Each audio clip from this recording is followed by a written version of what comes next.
This call is now being recorded. This call is now taking notes. Spine सीधी, 3 बार ओम का उच्चारण और उसके बाद प्रार्थना। ओम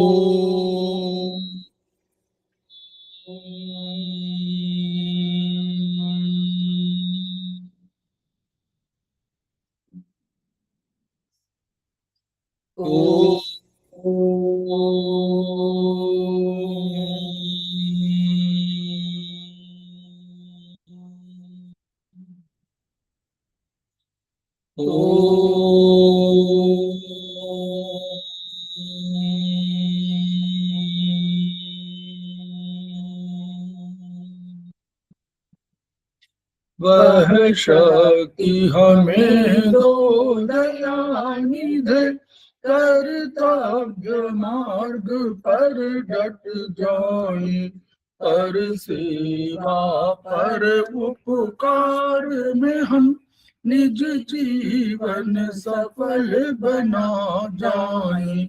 वह शक्ति हमें दो दयानिधि, कर्तव्य मार्ग पर डट जाए।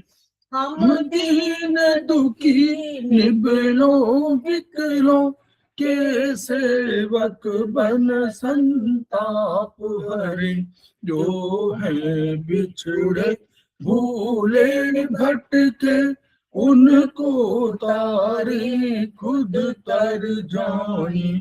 वह शक्ति हमें दो दयानिधि, कर्तव्य मार्ग पर डट जाए।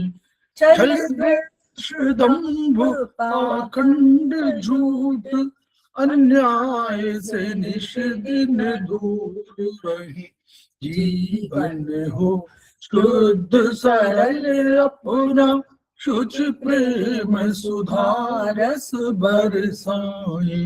वह शक्ति हमें दो दयानिधि, कर्तव्य मार्ग पर डट जाए। निज आन मान मर्यादा का प्रभु ध्यान रहे, अभिमान रहे। जिस देव भूमि में जन्म लिया, बलिदान उसी पर हो जाए। वह शक्ति हमें दो दयानिधि, कर्तव्य मार्ग पर डट जाए। पर सेवा पर उपकार में हम निज जीवन सफल बना जाए।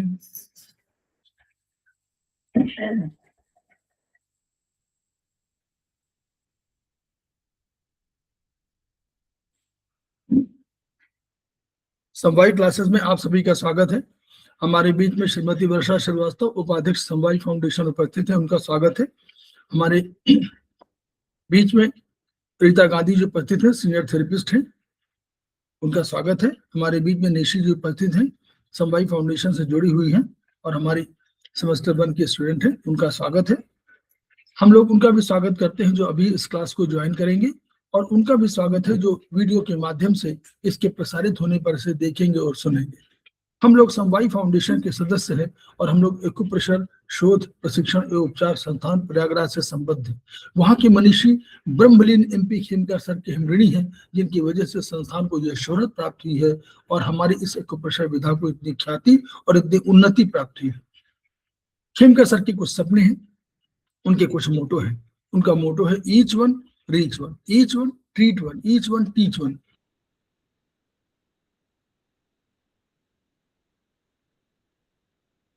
इसी खर्चीली है, उसका लाभ केवल आपको ही नहीं मिलेगा, आपके घर परिवार पास पड़ोस इष्ट मित्र बंधु बांधवों को ही नहीं मिलेगा, वरन समस्त पीड़ित मानवता को मिलेगा। इसी विचार के साथ हम लोग आज की क्लास की शुरुआत करने जा रहे हैं। हम लोग चर्चा कर रहे हैं, इसके पहले हम लोगों ने चर्चा किया था फीमेल रिप्रोडक्शन सिस्टम, उस पर हम आगे चर्चा को आगे बढ़ा रहे हैं।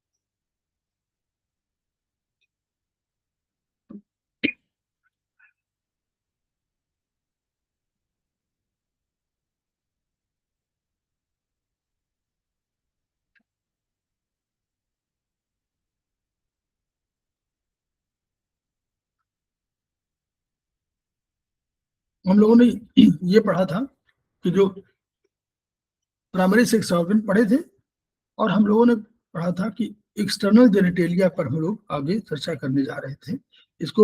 इसके पहले जो हम लोगों ने पहले क्लासेस लिए हैं उसका ऑलरेडी वीडियो डाला जा चुका है यूट्यूब में, आप उसको देख लीजिएगा।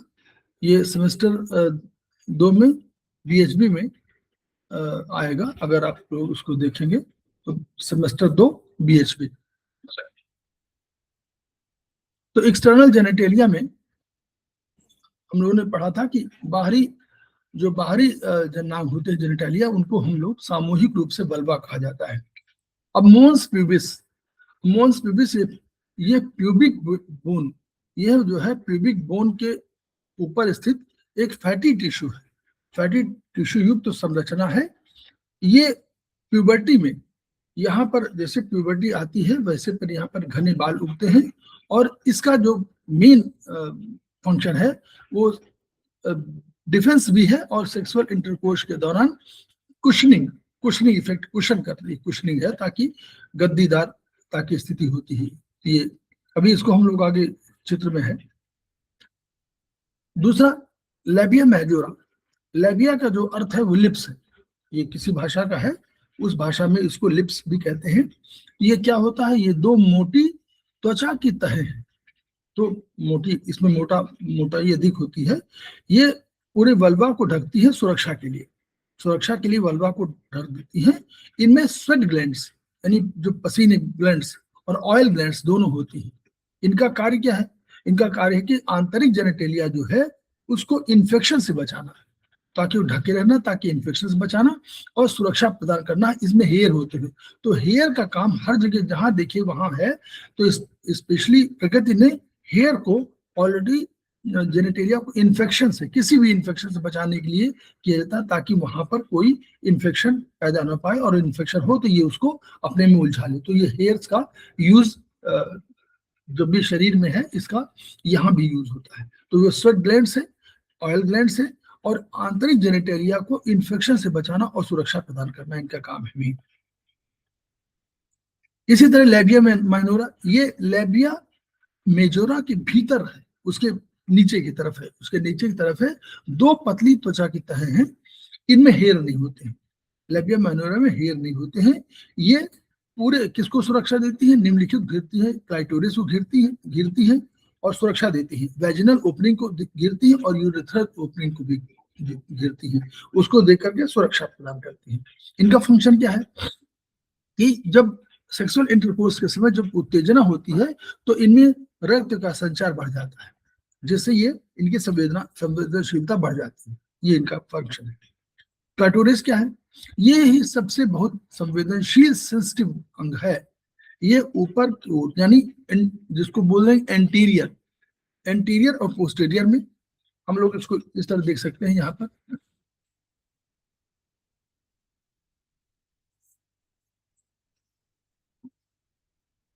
ये जो एंटीरियर पोर्शन हमेशा कहा जाता है, ये अगर ये लेटी हुई अवस्था में है तो एंटीरियर माने जो ऊपर की ओर है वो एंटीरियर, और नीचे की ओर जो पोस्टीरियर है।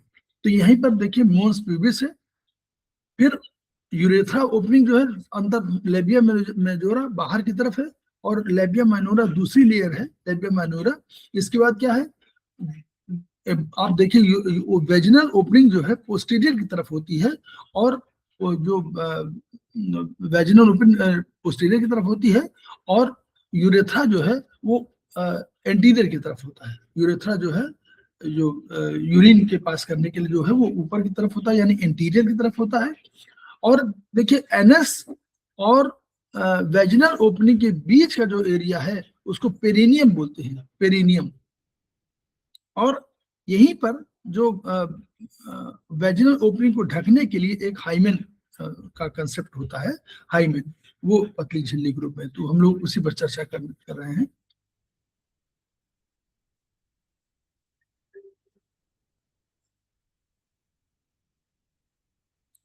क्लाइटोरिस क्या है, ये ऊपर की ओर यानी एंटीरियर की तरफ होता है। ये यौन उत्तेजना और चरम सुख के लिए महत्वपूर्ण, ये बहुत महत्वपूर्ण है। ये इरेक्टाइल टिश्यू है, उसी से बना है जिससे जिससे पेनिस बनता है, उसी इरेक्टाइल टिश्यू का ये भी बना होता है। और ये प्लेजरेबल वाला उसका है। तो ये आकार में छोटा है और ग्लैंस पेनिस की तरह इसमें भी ग्लैंस क्लाइटोरिस होता है। जैसे ग्लैंस पेनिस होता है उसमें एक स्किन टाइप की होती है लेयर, वैसे इसमें ग्लैंस क्लाइटोरिस होता है जो बाहर दिखता है।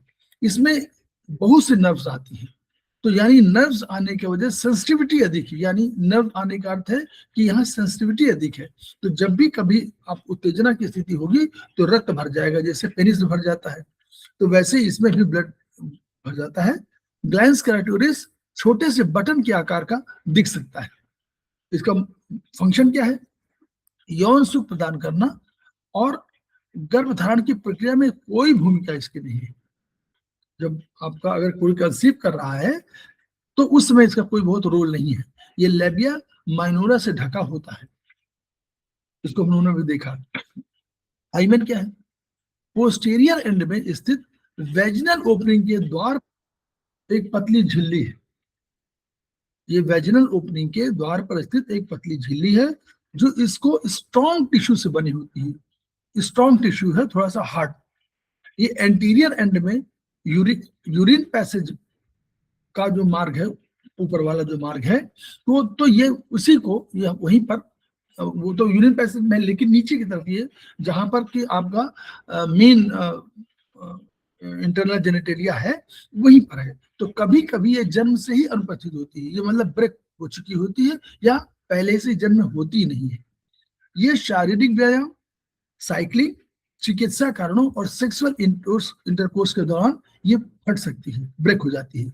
ये कौमार्य का प्रतीक नहीं है, यद्यपि कुछ समाज में इसे माना जाता है, लेकिन ये कोई ऐसा नहीं कि वर्जिनिटी का ये कोई वो हो, सिंपल नहीं है। What is vestibule?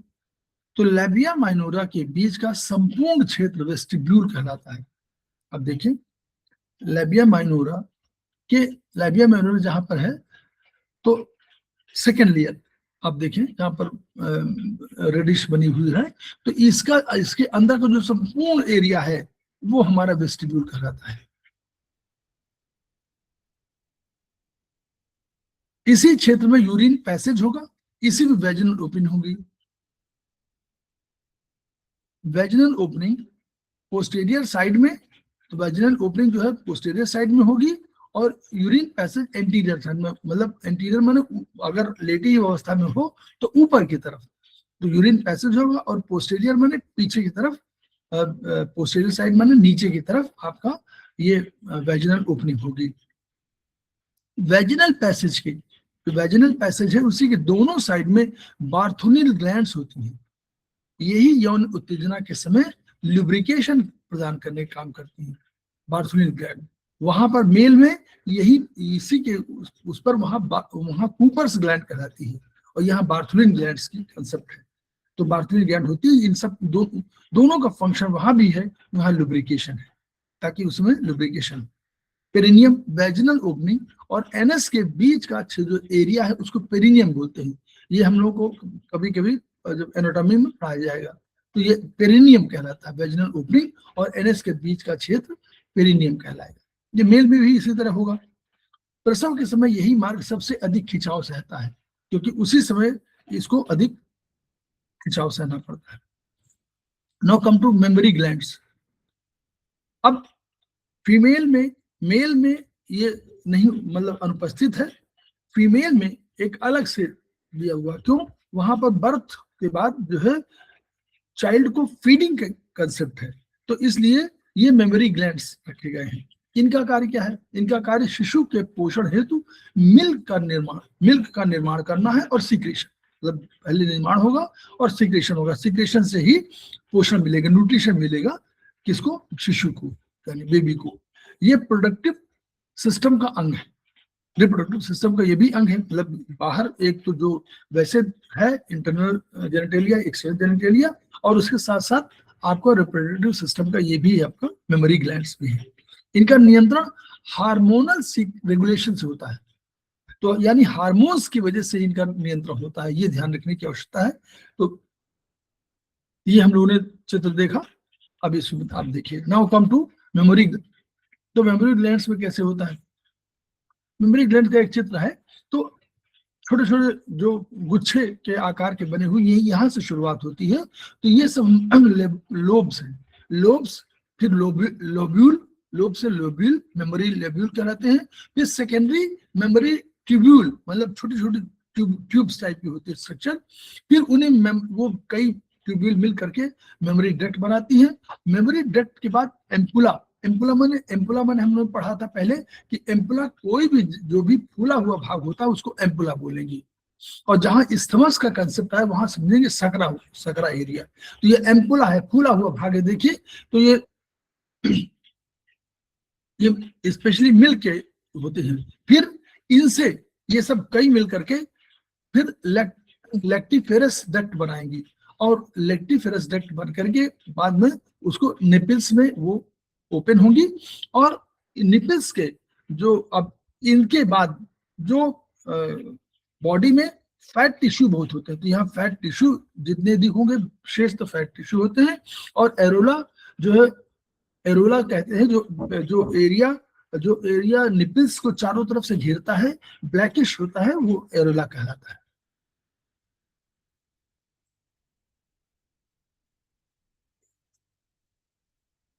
तो ये हम लोग बात कर रहे थे कि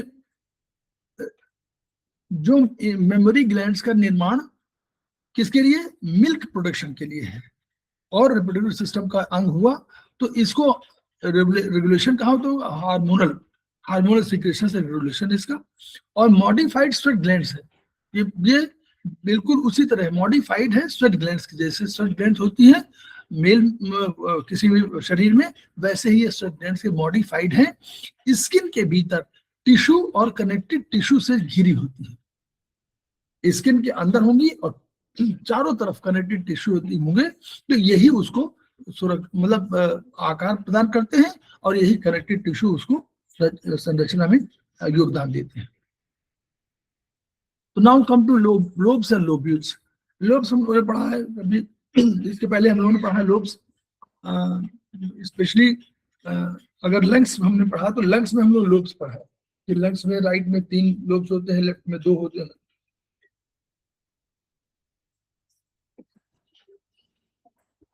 तो प्रत्येक ब्रेस्ट में लगभग 15 से 20 लोब्स होते हैं। तो लोब्स की संख्या 15 से 20 होती है।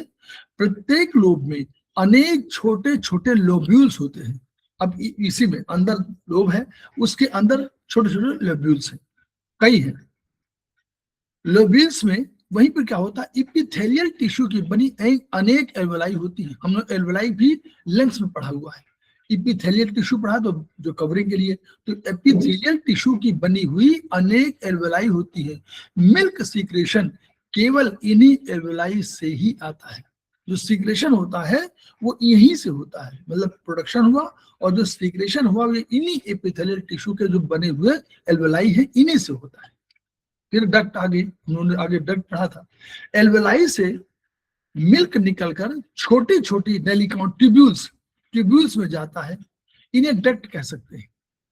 फिर ये कई डक्ट मिलकर के बड़ी नलिकाएं बनाती हैं जिन्हें लेक्टिफेरस डक्ट कह सकते हैं।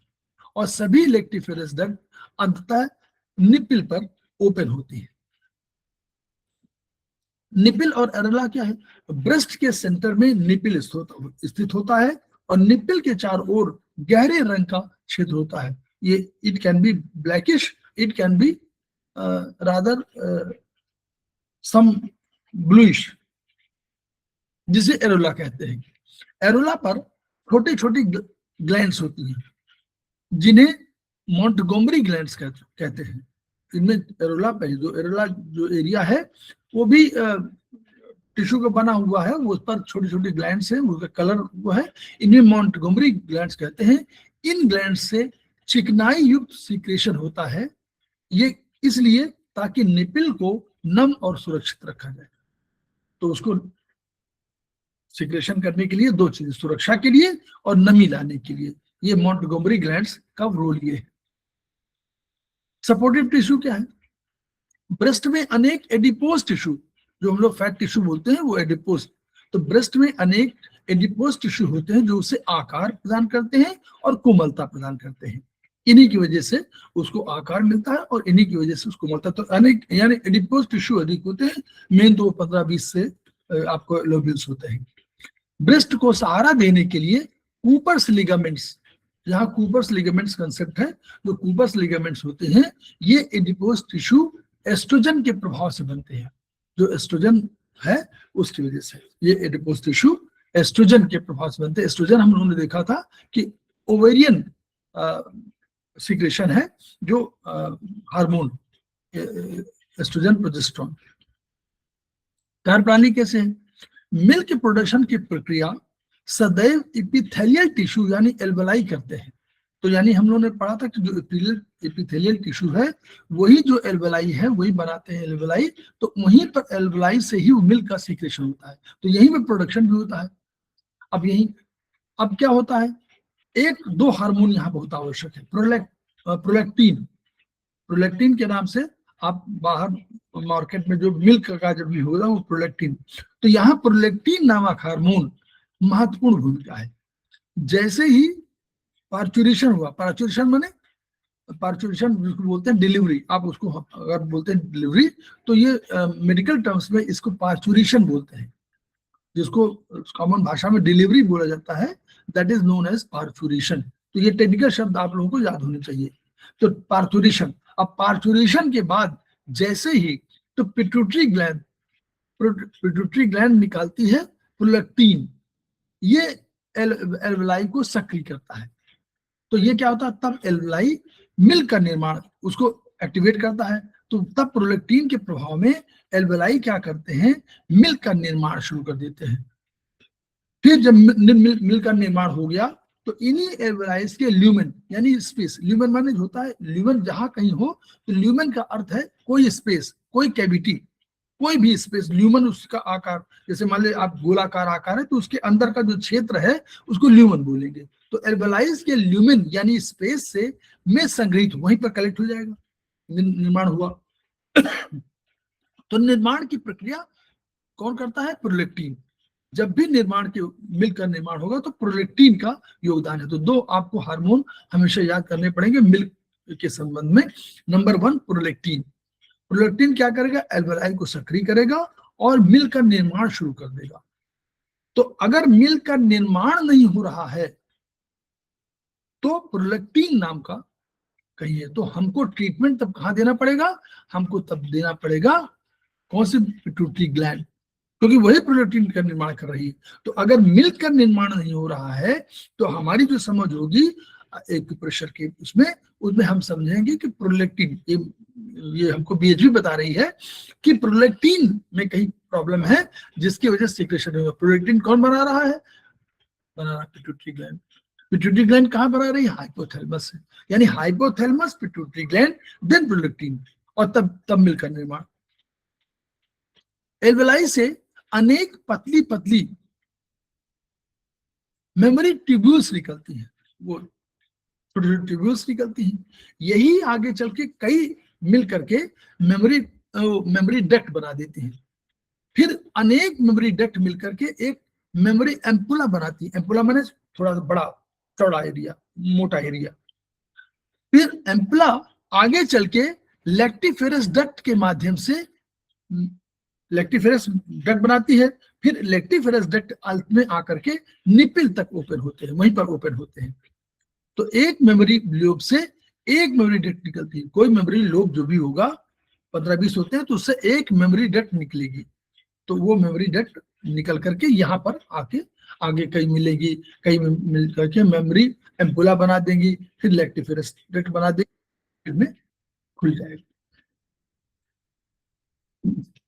अब मिल्क, अभी तक तो मिल्क का निर्माण हुआ, लेकिन मिल्क इजेक्शन यानी मिल्क का निकलना, ये उसके लिए दूसरा हार्मोन फंक्शन होता है।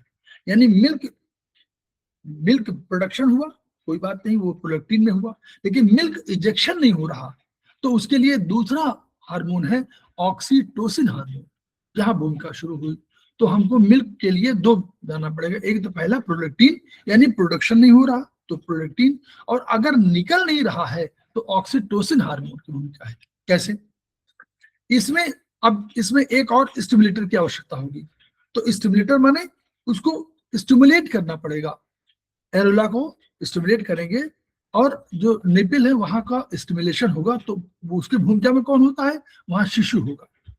जैसे वो निपिल को सक करता है, वैसे ही सक करता है या करती है, तो रिसेप्टर्स के माध्यम से ये इंफॉर्मेशन हाइपोथैलेमस को पहुंचती है।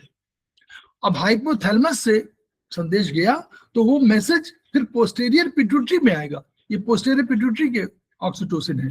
तो पोस्टीरियर पिट्यूटरी के ऑक्सीटोसिन नामक हार्मोन निकलता है। ये एल्वेलाई और लैक्टिफेरस डक्ट की मसल्स को कॉन्ट्रैक्ट कराएगा। वो करेगा कि जो, क्योंकि मिल्क उसमें है, तो जब तक कॉन्ट्रैक्शन नहीं होगा तब तक वो आगे बढ़ेगा नहीं। तो इसलिए उस लैक्टिफेरस डक्ट की मसल्स को कॉन्ट्रैक्ट कराएगा, तो मिल्क बाहर निकलकर निपल तक पहुंच जाएगा। इसे लेट डाउन रिफ्लेक्स कहते हैं।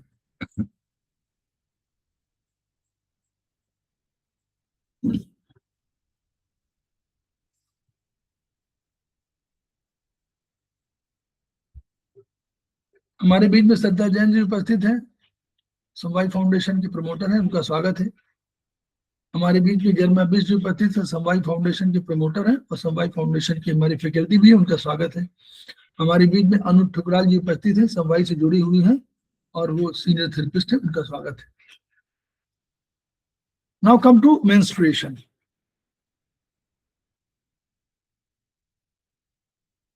मेंस्ट्रुएशन, अब इसको समझ ले।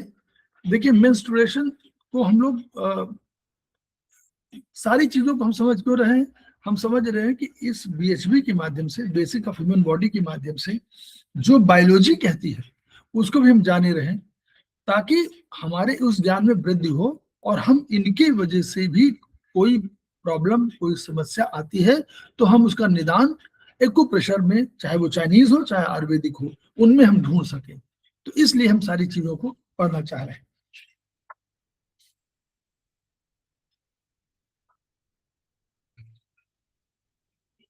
अभी अभी जो जैसे हम लोगों ने मिल्क प्रोडक्शन में देखा तो ये प्रॉब्लम बहुत आती है। मान लीजिए तो मिल्क प्रोडक्शन के लिए हम लोगों ने अभी क्या पढ़ा था, दो पढ़ा, एक हमारा प्रोलैक्टिन और एक हमारा ऑक्सीटोसिन। तो इस दो हार्मोन की भूमिका होगी। तो कभी ये प्रॉब्लम किसी को भी आएगी तो हमको हमेशा जानना पड़ेगा कि हमारे पास दो ऐसे हार्मोन हैं जिनकी वजह से ये प्रॉब्लम आ रही है। तो उन हार्मोन्स का अगर हम ट्रीटमेंट कर देंगे तो हार्मोन का ट्रीटमेंट हम सब मालूम, हम पिट्यूटरी के जानते हैं, हम पोस्टीरियर पिट्यूटरी के भी डॉक्टर वॉल के हिसाब से और स्पेसिफिक जान रहे हैं। हम आयुर्वेद में भी हम पिट्यूटरी को जानते हैं। हम अगर हम आयुर्वेद में पिट्यूटरी की बात करें तो किस फिंगर में हम लोग रखते हैं, कोई बताना चाहेगा? पिट्यूटरी ग्लैंड सीनियर लोग जो है सेमेस्टर सेकंड थर्ड फर्स्ट से अपेक्षित नहीं है। पिट्यूटरी ग्लैंड सर दिशा pituitary, finger number sir 7, Ayurvedic में फिंगर नंबर 7 पर है ना, फिंगर जी। नंबर 7 पिट्यूटरी ग्लैंड यहाँ पर है। पिट्यूटरी ग्लैंड तो ज्वाइंट है, ठीक। सर पीनियल ग्लैंड होती है ना? हाँ हाँ, और तो पिट्यूटरी ग्लैंड। दूसरा, हम हाइपोथैलेमस को कहाँ रखा हुआ हम लोगों ने? लेफ्ट थंब में वात ज्वाइंट में हम लोग हाइपोथैलेमस को रखा हुआ आयुर्वेदिक में। तो हम दो जगह पर केवल मेथी, अगर हम लोग मेथी एक स्ट्रिप बांध देंगे इसमें और एक फिंगर नंबर 7 माने लेफ्ट मिडिल फिंगर में, तो हमारा काम बनेगा। और अगर हमको चाइनीज में करना होगा तो चाइनीज को भी बताना चाहेगा? चाइनीज में हमारे TW पर होगा। तो TW 3 को पिट्यूटरी पर हम लोग बोलते हैं TW 3। और अगर हम लोग हाइपोथैलेमस की बात करते हैं तो TW 20 दो, ठीक है। तो हम लोग ये हम लोग को जानना बेसिक चीज है, ताकि हम लोग और कुछ न जाने तो वहां अगर मेथी मटर कुछ लगा देंगे तो भी हमारा काम चलेगा। Now come to menstruation. Menstruation is said to be cyclic changes in ovary and uterus of a non-pregnant woman. पूरा definition ये है. केवल menstruation is not said to be only bleeding of bleeding. नहीं ना. It is said to be cyclic changes in ovary and uterus. Ovary में और uterus में किसी non-pregnant women में जो ओवरी में और यूट्रस में जो साइक्लिक चेंजेस होते हैं उसको कहते हैं मेंस्ट्रुएशन. यानी ओवरी इन्वॉल्व है और यूट्रस इन्वॉल्व है. और कंडीशन क्या है? The lady should be non pregnant. इस कंडीशन में ही ओवरी में यूट्रस में जो परिवर्तन होंगे उसको मेंस्ट्रुएशन कहेंगे. क्लियर? और साइक्लिक होंगे. साइक्लिक माने ये लगातार एक प्रोसेस से होते रहते हैं, एक अंतराल में होते रहते हैं, इसलिए साइक्लिक कहते हैं. ये हमेशा होता रहता है, इसलिए इसको साइक्लिक बोलते हैं. सभी मेमेलिया फीमेल में मेंस्ट्रुअल साइकिल नहीं होता है. मेमेलिया माने जितनी फीमेल है मेमेलिया संसार में, उन सब में मेंस्ट्रुअल साइकिल नहीं होता है. केवल किसमें होता है? केवल प्राइमेट ग्रुप की फीमेल में ही मेंस्ट्रुअल साइकिल होता है. अब प्राइमेट ग्रुप क्या है? मंकीज, एप्स और ह्यूमन बीइंग्स में ही मेंस्ट्रुअल साइकिल होता है. इन्हीं को प्राइमेट ग्रुप बोलते हैं. मंकीज में, एप्स में और ह्यूमन बीइंग में ही मेंस्ट्रुअल साइकिल होता है, तो इसको प्राइमेट ग्रुप बोला जाता है. मेंस्ट्रुअल साइकिल में प्रत्येक माह एक अंतराल में, मतलब एक कोई टाइम पीरियड है, एक अंतराल में वेजिना से ब्लीडिंग होती है. ये प्रोसेस, ये इफेक्ट है. डॉग्स, कैट्स, बफालो आदि की फीमेल में स्ट्रेस साइकिल होता है. उसको ESTROUS स्ट्रेस साइकिल बोलते हैं. वो मेंस्ट्रुअल साइकिल कह सकते हैं और इसको स्ट्रेस साइकिल बोलेंगे. तो ये क्या है? इसमें यूट्रस और ओवरी में परिवर्तन तो होते हैं मगर ब्लीडिंग नहीं होती है. यानी इसमें क्या है? डॉग्स में, कैट्स में, बफालो में, इनकी फीमेल में स्ट्रेस साइकिल होता है, यानी ब्लीडिंग नहीं होगी लेकिन साइक्लिक परिवर्तन यूट्रस में भी होगा और ओवरी में भी होगा, ब्लीडिंग नहीं होगी. अब प्यूबर्टी यानी लगभग 13 इयर्स, प्यूबर्टी में किसी भी गर्ल चाइल्ड को जो प्रथम मेंस्ट्रुएशन प्रारंभ होगा उसे मिनार्की बोलेंगे. MENARCHE मिनार्की बोलते हैं. प्यूबर्टी के एज होने पर किसी भी गर्ल चाइल्ड के हाइपोथैलेमस, अब क्या फंक्शन कैसे होता है, फंक्शन को हम लोग समझे भाई ये क्या होता, क्या है प्रोसेस कैसे है. जैसे प्यूबर्टी एज आई लगभग 13 इयर्स, तो क्या होगा गर्ल चाइल्ड में? क्या उसके हाइपोथैलेमस से एक GnRH गोनेडोट्रोपिन रिलीजिंग हार्मोन, वो गोनेडो माने मालूम हो रहा कि गोनेड्स की बात कर रहा है, तो गोनेडोट्रोपिन है, रिलीजिंग हार्मोन निकलता है. ये ऐसा नहीं है, ये मेल में भी यही होता है, वहां भी GnRH से गोनेडोट्रोपिन रिलीजिंग हार्मोन निकलेगा. तो हाइपोथैलेमस पहले क्या करता है? Hypothalamus is the controller. Note कर लीजिए आप लोग, हाइपोथैलेमस इज द कंट्रोलर. सारी चीजों का कंट्रोलर हाइपोथैलेमस है. वो चीफ ऑर्केस्ट्रा है. तो चीफ ऑर्केस्ट्रा होने के नाते क्या, उसने पहले गोनेडोट्रोपिन रिलीजिंग हार्मोन निकाल दी. उसने कहा, वो निर्देश दे रहा है कि अब गोनेडोट्रोपिन मानी एजिंग प्रोसेस, ये प्रोसेस हो गई, प्यूबर्टी हो गई, अब जो भी है चेंजेस जो आने हैं मेल और फीमेल में वो अब आपको आने चाहिए. तो ये क्या करेगी गर्ल चाइल्ड में? क्या करेगी? ये दोनों को, मेल फीमेल दोनों चाइल्ड में पिट्यूटरी को स्टिमुलेट करेगा. ये संदेश भेजेगा किसको? हाइपोथैलेमस भेजेगा पिट्यूटरी को. पिट्यूटरी मास्टर ग्लैंड के रूप में है, ये चीफ है, वो मास्टर सेकंड, मतलब उसके बाद है सेकंड इन कमांड. तो second in command pituitary gland है, उसको स्टिमुलेट करेगी. अब पिट्यूटरी क्या करेगी? अब पिट्यूटरी दो हार्मोन निकालेगी. क्या करेगी? एक को LH बोलेंगे, मेल फीमेल दोनों में. नोट कर लीजिए, LH ल्यूटिनाइजिंग हार्मोन, LEUTEINIZING. ये ल्यूटिनाइजिंग हार्मोन और FHS follicle stimulating hormone, FOLLICLE stimulating hormone release कर रहे हैं दोनों। मेल में भी यही होता है LH और यहाँ भी होता है, मेल में LH FSH दोनों और फीमेल में भी दोनों हार्मोन। अब हम चूंकि गर्ल चाइल्ड की बात कर रहे हैं, दोनों हार्मोन गर्ल चाइल्ड के ओवरी में एक्ट करेंगे। इनका सबका प्रभाव क्या होना है? ओवरी को। इनको क्यों? ओवरी में क्या होता है? ओवरी से ही एग बनना है, तो एग के लिए ये प्रोसेस ओवरी से शुरू करते हैं, ओवरी से वही करते हैं। ओवरी में ओवेरियन फॉलिकल होते हैं। हम लोगों ने पढ़ा था पहले कि ओवरी में ओवेरियन फॉलिकल्स जन्म से ही पहले, मतलब जैसे ही आपका उसने कंसीव करना शुरू किया, जैसे ही गर्ल चाइल्ड का हुआ, तो उसमें जब भी ओवरी डेवलप हुई तो ओवेरियन फॉलिकल्स ऑलरेडी बनना शुरू हो जाते हैं और वो एक स्टेज में आकर रोक दिए जाते हैं। अभी बर्थ नहीं हुआ है, बर्थ होने के पहले ही गर्ल चाइल्ड के उसमें 60 से मतलब बर्थ हुआ और प्यूबर्टी एज होने उस तक तो 60-70 हजार ही रह पाते हैं, और लाखों की संख्या में बनते हैं, लेकिन वो वहीं पर रुक जाते हैं। उनका स्टेज जो है एक ही 2 स्टेज पर फर्स्ट स्टेज पर रुक जाते हैं, तो ये आगे डेवलप नहीं होते। तो ओवरी में ओवेरियन फॉलिकल्स होते हैं। फॉलिकल्स के बिना कोई चीज, फॉलिकल्स माने कोई जर्मिनेटिव सेल मान लीजिए उनको, तो फॉलिकल्स होते हैं।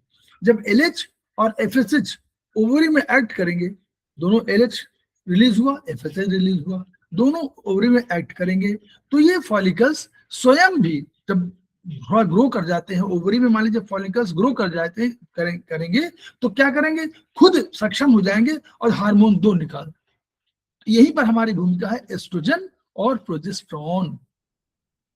आप पहले समझें, पहला हमारा हाइपोथैलेमस, फिर हमारा पिट्यूटरी ग्लैंड। पिट्यूटरी ग्लैंड के प्रभाव में 2 निकले। पिट्यूटरी ग्लैंड ने पहले उसने निकाला gonadotropin hormone, gonadotropin releasing hormone निकाला। फिर उसके बाद पिट्यूटरी ग्लैंड ने LH FSH निकाला। LH FSH निकाला तो अब ओवरी में एक्ट होना शुरू होगा, और जैसे में एक्ट शुरू हुआ तो अब थोड़ा सा जैसे ग्रो करेंगे ओवेरियन फॉलिकल्स, वैसे ही क्या करेंगे? 2 खुद निकालना, खुद सक्षम हो जाएंगे, एस्ट्रोजन और प्रोजेस्टेरोन निकालेंगे।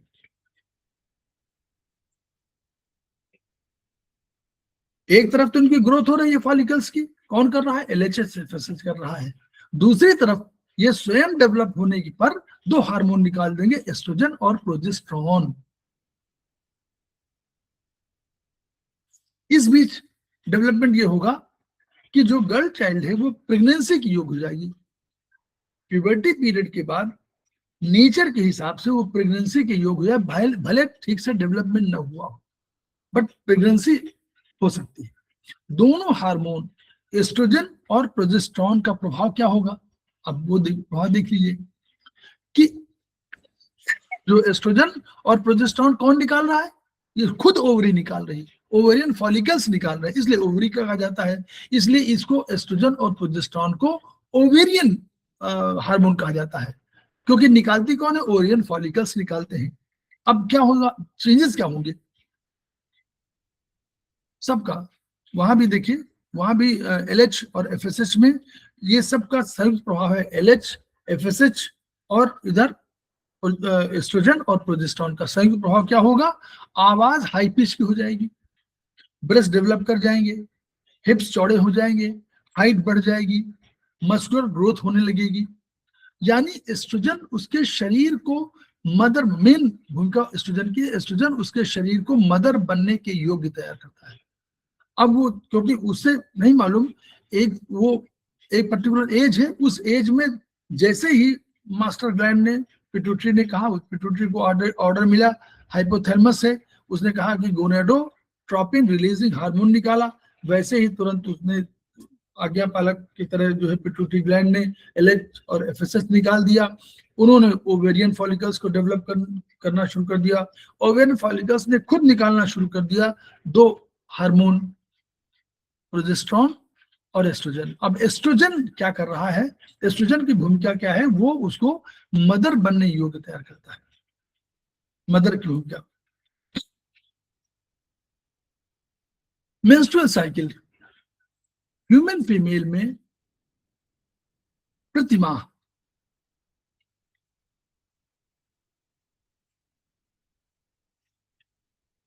ह्यूमन फीमेल में प्रति माह ओवरी और यूट्रस और समस्त शरीर में, अब मतलब शरीर में और भी परिवर्तन हो रहा है तो हम लोग उसको क्यों न लें?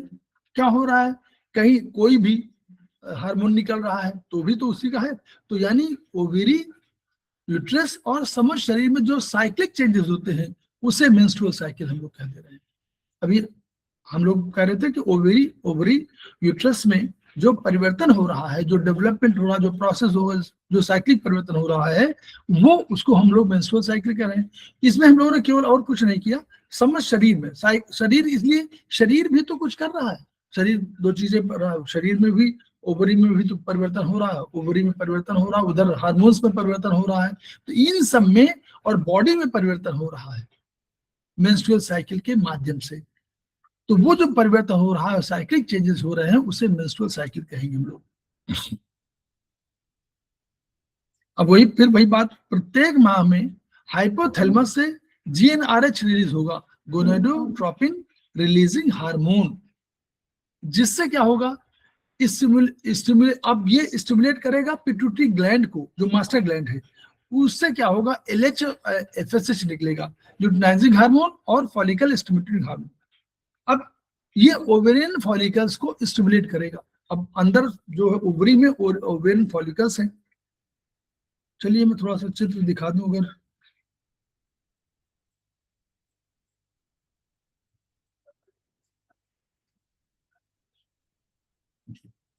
नहीं, हम लोगों ने पहले देखा था।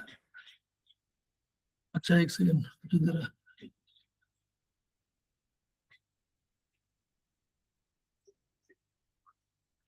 ये देखिए, ये ओवरी का है, एक चित्र है।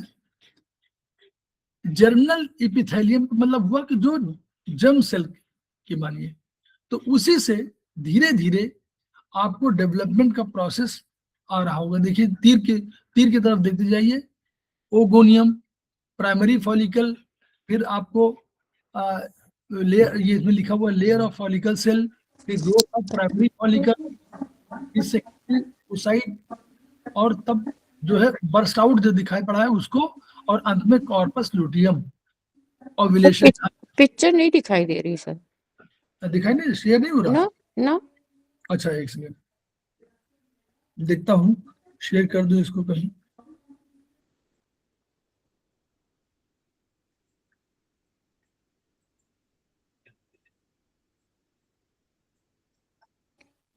अब आ गया सर। आ गया? ये हाँ, तो आ गया। अब आया?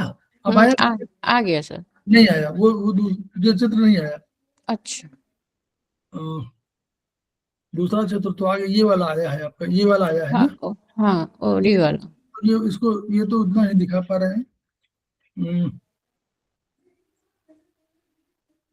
अभी देखता हूँ कैसे आना चाहिए कहीं।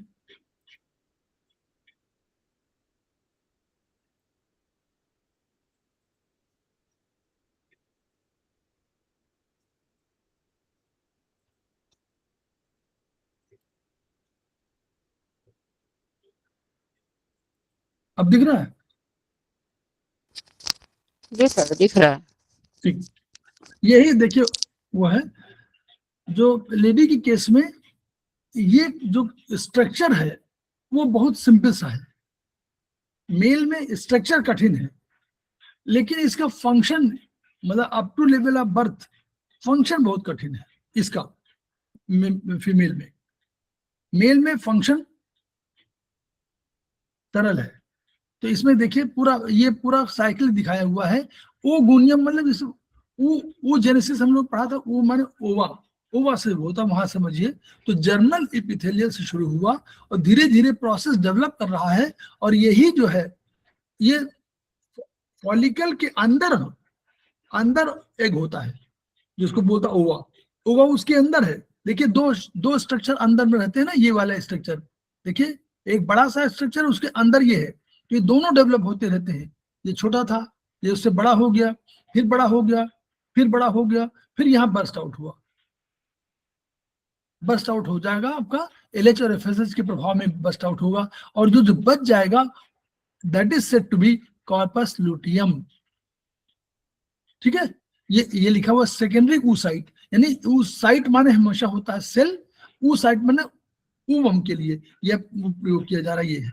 तो सेकेंडरी oocyte का यहाँ तक होता है, ये हम लोगों को टेक्निकली ये उसका वो है, लेकिन फिर भी समझना जरूरी है। ये हम लोगों ने देखा था उसको ओव्यूलेशन वाले में कि ये जो फॉलिकल्स ऐसे आए, यहाँ पर आए, ये डेवलप हुए, देखिए ये ओवरी है, यहाँ पर आकर के ये बढ़ा, एक छोटा फिर बड़ा, फिर और बड़ा, फिर और बड़ा, ये मैच्योरिंग, देखो मैच्योरिंग फॉलिकल्स लिखा हुआ है, यानी मैच्योर हो रहे हैं, बड़े हो रहे हैं। अब ये जब आकर के देखिए यहाँ पर आकर बर्स्ट आउट हुआ, जैसे बर्स्ट आउट हुआ वैसे बाहर निकल गया, जो बाहर निकल गया, जो बचा शेष वो कॉर्पस लुटियम, मतलब जो शेष भाग बच जाता है उसको कॉर्पस लुटियम बोल देते हैं। ठीक है, तो जो शेष भाग बच गया उसको कॉर्पस लुटियम हो गया, या उसका डेवलप नहीं हुआ तो नेचुरली कॉर्पस लुटियम हो जाएगा। अब ये जब निकला तो इसको यहाँ फ्रेमब्रेई है, यूं करके, यूं है, ऐसे देखिए पंजे की तरह है, दिखाई पड़ रहा हाथ, हाथ दिखाई पड़ रहा है कि नहीं, बोलिए। हाँ सर, दिखाई दे रहा है। दिखाई दे रहा है, तो ऐसे ऐसे उसको आकर्षित करेंगे, इसी को, एग को, और ऐसे ये हाथ की तरह देखिए ना पूरा बना हुआ है, ऐसे आकर्षित करेगा उसको और उसको खींच लेगा, और जैसे खींच लेगा तो ये रास्ता रहेगा यहाँ पर आपका, और ये एम्पुला जो बहुत फूला हुआ भाग है, जो बड़ा चौड़ा भाग है ये वाला, ऐसे, तो ये एम्पुला कहलाएगा, और जो पतला भाग हुआ इस्थमस कहलाएगा। ये this is known as fallopian tube, ये ट्यूब है। ठीक है, तो ये इस तरह ये प्रोसेस है, यहाँ से डेवलप हुआ, यहाँ पर हुआ, अंत में यहाँ बर्स्ट आउट हुआ, और बर्स्ट आउट होने के बाद चला गया और इसको खींच लिया उन्होंने, और खींच लिया, फिब्रे ने खींच लिया और ये चला गया अंदर, और यहाँ पर आकर के ये रुक जाएगा। इसका ये नॉन मोटाइल है, नॉन मोटाइल माने ये चलनशील नहीं है, ये चलने योग्य नहीं है, एग नहीं चलेगा, चलता केवल स्पर्म है, चलता ये नहीं है। तो इसलिए इसको, इसके लिए कहां पर, यहाँ पर आपको एक प्रोसेस का हेयर लाइक स्ट्रक्चर्स है जो वो धीरे धीरे इसको आगे बढ़ा देते हैं। क्लियर, आगे हम लोग चलते हैं।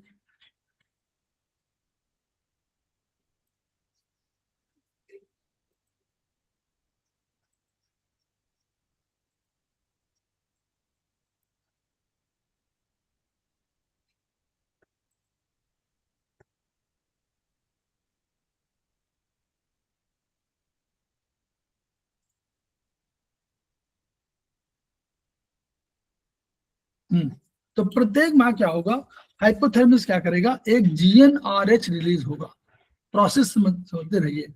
जीएनआरएच मींस मतलब हाइपोथैलेमस चीफ ऑर्केस्ट्रा है, इसलिए उसी की भूमिका है, वो एक GnRH hormone gonadotropin releasing hormone release करेगा, जिससे स्टिमुलेट होकर ये स्टिमुलेट करेगा पिट्यूटरी को। पिट्यूटरी मास्टर ग्लैंड है, पिट्यूटरी से एलएच यानी ल्यूटिनाइजिंग हार्मोन और एफएसएच फॉलिकल स्टिमुलेटिंग हार्मोन निकलेगा, ये ओवेरियन फॉलिकल्स को स्टिमुलेट कर देगा। और even ovarian follicles germinal cell से बने होते हैं, जो फॉलिकल्स पहले जन्म से ऑलरेडी एग्जिस्ट कर रहे होते हैं। ओवरी में लगभग 60 से 80 हजार ओवेरियन प्राइमरी फॉलिकल्स हैं एट द एज ऑफ 13, ये ऑलरेडी एग्जिस्ट करते हैं, ये याद रखिएगा, ये ऑलरेडी एग्जिस्ट करते हैं, यानी उसके पहले ही 13 इयर्स के पहले। मेल में ऐसा नहीं होता, मेल में 13 के बाद ही जो कुछ डेवलपमेंट होता है, यहाँ पर ऐसा नहीं है।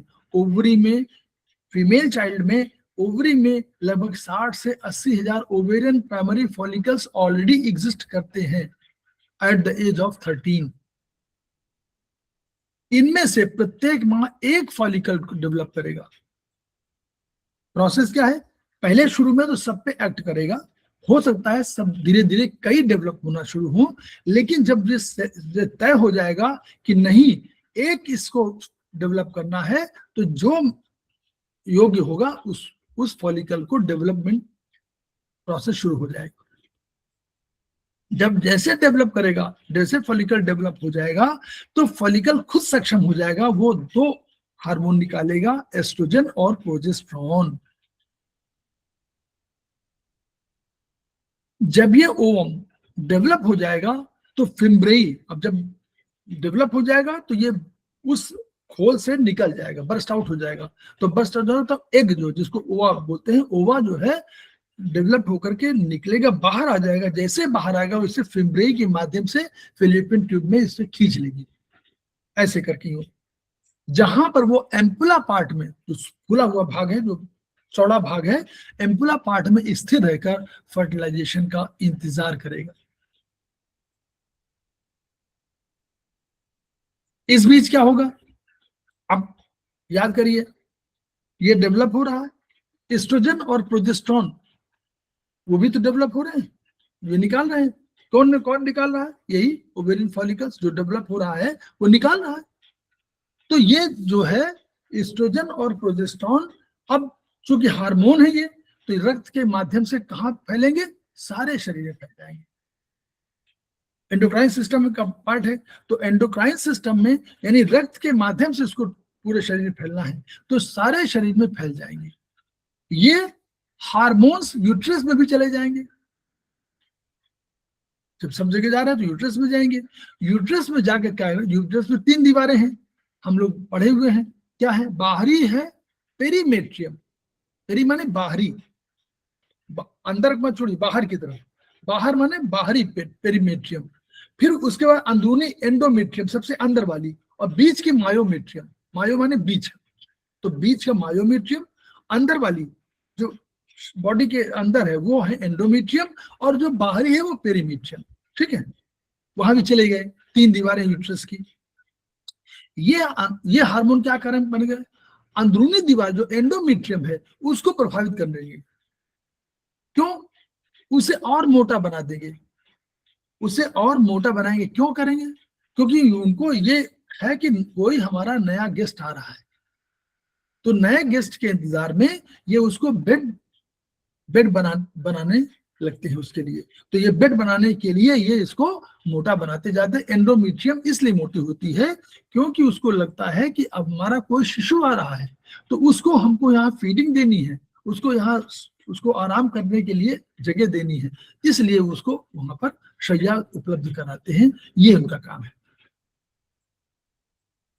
प्रथम मेंस्ट्रुएशन को हम लोगों ने पढ़ा कि मेनार्की बोलते हैं, और अंतिम मेंस्ट्रुएशन को हम लोग मेनोपॉज बोलते हैं। ठीक, 13 से 50 वर्ष की उम्र तक यह संभव है, 13 वर्ष में उम्र में और 50 में मेनोपॉज। एक मेंस्ट्रुअल साइकिल 28 ± 2 दिनों का होता है। यह चंद्रमा के प्रभाव से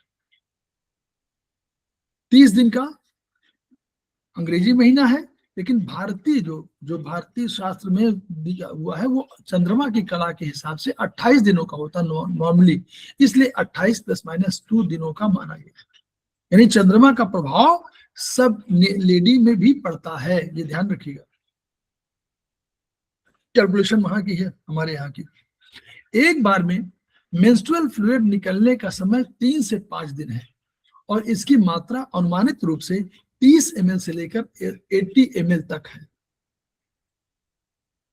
5 डेज जो है वो बेस्ट माना जाता है, और जो है और लगभग 80 ml यानी 60-70 ml ठीक माना जाता है। कहते हैं, ये खिमका सर ने भी लिखा हुआ है कि फर्स्ट 3 डेज में लगभग 80%, अगर 80 ml टोटल है तो उसका 60% फर्स्ट 3 डेज में निकलता है और 2 दिनों में शेष।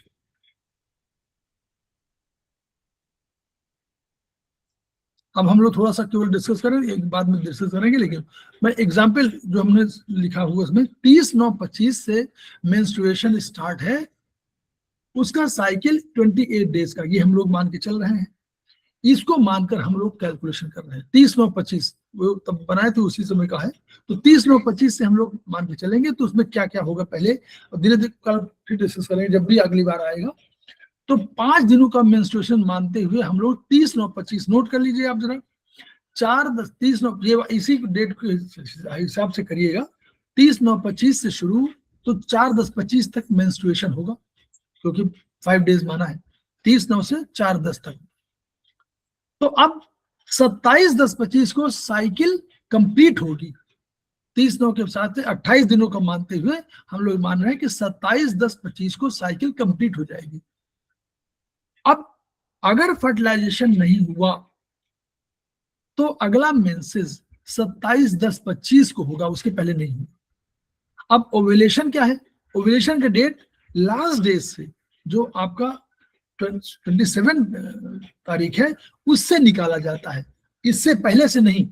जो लास्ट हमारा डेट है 27-10, हमने यहां से लिया 27-10-25 को, जो हमारा साइकिल कंप्लीट हो रहा है, यहीं से हमको 14 दिन माइनस करने हैं, पहले से माइनस नहीं करने। जो अगला हमारा होना है उससे पहले हमारे 14 दिन को माइनस करना है, तब हमारा ओव्यूलेशन की डेट निकलेगी। ओव्यूलेशन में ओव्यूलेशन का मतलब कि ओवा निकलना शुरू हुआ। अब ओवा वेट करेगा एटलीस्ट 24 आवर्स मिनिमम, और मैक्सिमम भी 2 दिन, मुश्किल से 2 दिन। यानी इस समय टेम्परेचर बदल जाएगा, टेम्परेचर बढ़ जाएगा, शरीर का टेम्परेचर बढ़ जाएगा। ये ओव्यूलेशन की निशानी है। तो ये टेम्परेचर बढ़ेगा। तो और ये कैलकुलेशन कहाँ से होगा? पहले दिनों से कैलकुलेट नहीं होता है, ये लास्ट डेज से जो कैलकुलेशन होता है, इसीलिए थोड़ा सा कभी अंतर पड़ जाता है, क्योंकि ओव्यूलेशन की डेट हमको 27-10 से लेनी पड़ेगी, उसके 14 दिन माइनस कर दीजिए तब। मेंस्ट्रुएशन में गतिविधियां क्या होंगी ये देखनी हम लोग। कैसे एफएसएच में क्या परिवर्तन होगा?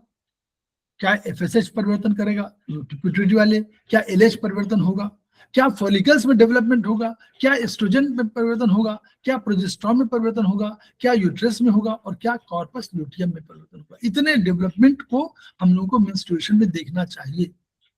तो ये तब आगे की दिल्ली है। थोड़ा सा केवल बता रहे हैं, हम लोग दोबारा कर देंगे। ओवरी में 60 से 80 हजार, एक ओवरी में, हर ओवरी, एक ओवरी अलग, लेफ्ट राइट, एक ओवरी में 60 से 80 हजार फॉलिकल होंगे। इसी को प्राइमरी फॉलिकल्स कहलाएंगे। इन्हीं फॉलिकल्स में एग या ओवम होगा। प्रत्येक माह एक ओवम को विकसित किया जाना है, केवल एक को, केवल एक ही, और ओवरी से केवल एक ही ओवम विकसित होगा, चाहे लेफ्ट से हो या राइट से हो। यह नहीं तय होता कि लेफ्ट से होगा या राइट से होगा। दोनों से कभी कभी हो जाता है, लेकिन ये बहुत रेयर चांसेस होते हैं, वो भी स्थिति है। प्राइमरी फॉलिकल्स से सेकेंडरी फॉलिकल्स बनेगा, फिर टर्शरी फॉलिकल्स बनेगा, फिर ग्राफियन फॉलिकल्स बनेगा। प्राइमरी से बनेगा, सेकेंडरी फॉलिकल बनेगा, फिर टर्शरी बनेगा, फिर ग्राफियन फॉलिकल्स बनेगा। इन सभी के केंद्र में ओवम भी रहेगा, जो भी डेवलप होता रहेगा। यानी फॉलिकल्स और एग दोनों डेवलप कर, बाहर वाला आवरण फॉलिकल्स और अंदर जो है वो एग, दोनों डेवलप करेंगे। क्योंकि फॉलिकल्स भी एस्ट्रोजन और प्रोजेस्टेरोन निकालेंगे, अतः यह जानना जरूरी है कि सेकेंडरी फॉलिकल्स के स्तर से ये हार्मोन निकलना शुरू होंगे। क्यों? फॉलिकल्स जैसे डेवलप होता है, तो जब प्राइमरी फॉलिकल्स होता है तब तो मालूम नहीं, लेकिन जैसे सेकेंडरी फॉलिकल्स के रूप में बड़ा हो गया, वैसे ही हार्मोन निकालना शुरू कर देगा। इसी को हम लोग आगे पढ़ेंगे। अनिल शर्मा मैडम का स्वागत है। नमस्ते सर। सीनियर थेरेपिस्ट है। अब हम लोग थोड़ा सा बस इसको आगे पढ़ नहीं रहे हैं आगे इसको, ताकि आगे हम लोग अगली बार जब होगा तो रिफ्रेश इसको हो जाएगा।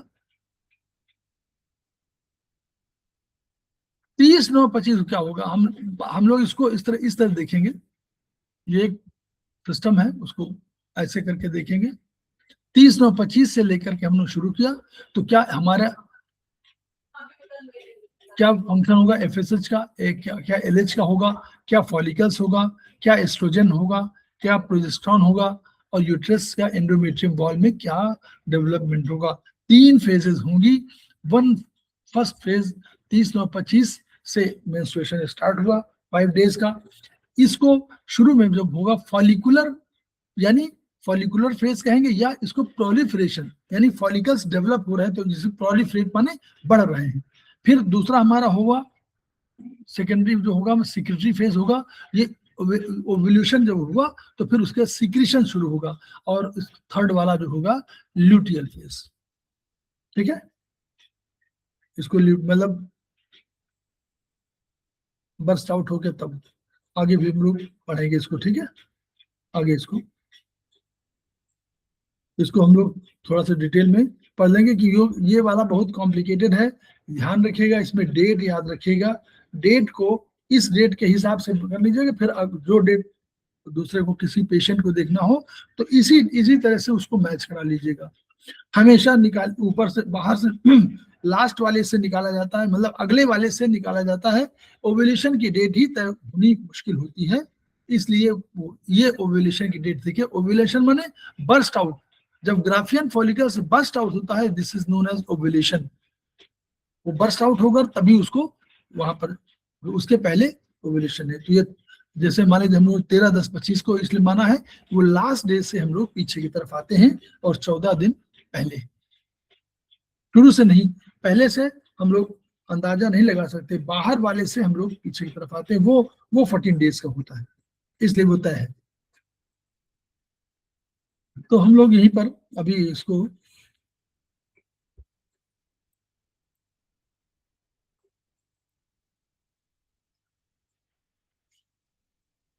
यहीं पर आज रोकते हैं, और हम लोग खेमका सर को फिर याद करते हैं। उनकी एनर्जी से उन्होंने एक इतनी चीजें हमको दे दिया है कि हम उस ज्ञान को जो हमारे पास है। रेखा पाटवाल जी का स्वागत है, वो हमारी अगले सत्र की जो है फैकल्टी है, हमारी समाई फाउंडेशन के प्रमोटर भी है, उनका स्वागत है। नमस्कार सर, सबको प्रणाम मेरा। तो हम लोग खेमका सर को इसलिए याद करते हैं कि एक थेरेपी के रूप में उन्होंने दिया, और उसमें इतना ज्ञान भर दिया है। इसी 1995 से और 2018, 2023, 2024, 19 के आसपास, 19-20 जो यही, तो 19-20 के आसपास जब तक वो जीवित रहे, तो उन्होंने 1995 से इतने साल के अंदर 5 वर्ष वो, और समझ लीजिए 25 वर्षों में उन्होंने इतनी किताबें लिख दिया। उन किताबों का ज्ञान, यानी उन किताबों में जो लिखा हुआ है, उसमें एक किताब में क्या लिखा हो ये हम लोग नहीं समझ पा रहे हैं, कोई नहीं समझ पा रहा। ऐसा मत सोचिए कि हम ही नहीं, कोई नहीं समझ पा रहा है। और उतने ज्ञान को अगर हम आत्मसात कर लें तो हमें लगता है कि हमको आगे इस थेरेपी में और अधिक किसी की जरूरत ही नहीं है, चाहे पल्स डायग्नोसिस हो, चाहे टैंक डायग्नोसिस हो, चाहे आपको केवल जो हमारा चाइनीज थेरेपी में कंसेप्ट है कि हम पैटर्न ऑफ डिजीज तय करते हैं, उसकी बात हो, तो वो एनर्जी सामान्य एनर्जी नहीं है। अब उस एनर्जी का अंश मात्र, यानी कोई छोटा पार्ट भी अगर हमको मिलता है, तो हम उस एनर्जी को अपने तक आत्मसात करें और उसको डिस्ट्रीब्यूट जरूर करें, बांटे जरूर, जो कि वितरण जब करेंगे तभी हमारा ज्ञान बढ़ेगा और सामने वाले ज्ञान बढ़ेगा, यानी जिसको हम बता रहे हैं, और वो 2 लोगों को और जोड़ेगा, तो ऐसे एक चेन बनेगी। और इसी चेन के लिए खेमका सर संघर्षरत थे। उनका यही मोटो था, each one reach one, each one treat one, each one teach one. इन्हीं शब्दों के साथ हम लोग 2 मिनट का ब्रेक लेते हैं, फिर हम लोग उठते हैं।